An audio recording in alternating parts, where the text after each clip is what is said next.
தொப்பைய அடியோடு குறைக்கிறதுக்கு இதை விட ரொம்ப ஈஸியான ஒரு ரெசிபியும் இருக்காது, டேஸ்டியான ரெசிபியும் இருக்காது. வாங்க எப்படி பண்ணலாம்னு சொல்லிட்டு பார்க்கலாமா?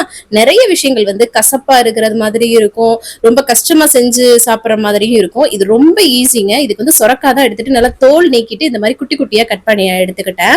இந்த அளவுக்கு எடுத்துக்கிட்டா போதும் ஒரு ஆளுக்கு. இது ஒரு மிக்ஸ் ஜார்ல வந்து சேர்த்துட்டு இது கூட வந்து பாத்தீங்கன்னா கூடவே சின்ன துண்டு இஞ்சி வந்து சேர்த்துக்கிறேன். அதுக்கப்புறமா கூடவே கருவேப்பிலை வந்து சேர்த்துக்கிறேன். நீங்க கூடவே புதினா கூட சேர்த்துக்கலாம், சரிங்களா? அதுக்கப்புறம் கொஞ்சமா ஜீரகமும் சேர்த்துட்டு இதை நம்ம ஃபர்ஸ்ட் குறப்பா அரைச்சிட்டு அதுக்கப்புறம் ஒரு கிளாஸ் தண்ணி சேர்த்து உப்பு சேர்த்து நம்ம வந்து அரைச்சு வடிகட்ட போறோம், சரிங்களா? இது வந்து சுரக்காய், இந்த வெண்பூசணி இதெல்லாமே இந்த மாதிரி வந்து பண்ணலாம். இந்த வீசிங் பிரச்சனை, இந்த சளி டக்குன்னு பிடிக்கிறவங்க எல்லாம் ரொம்ப அடிக்கடி எடுத்துக்க வேணாம். மற்றவங்க எல்லாம் வீக்லி ஒரு 3 டைம்ஸாவது எடுத்துக்கலாம். இந்த மாதிரி ஃபில்டர் பண்ணிட்டு நம்ம குடிச்சோம்னா டேஸ்ட்டுமே நல்லா தாங்க இருக்கும்.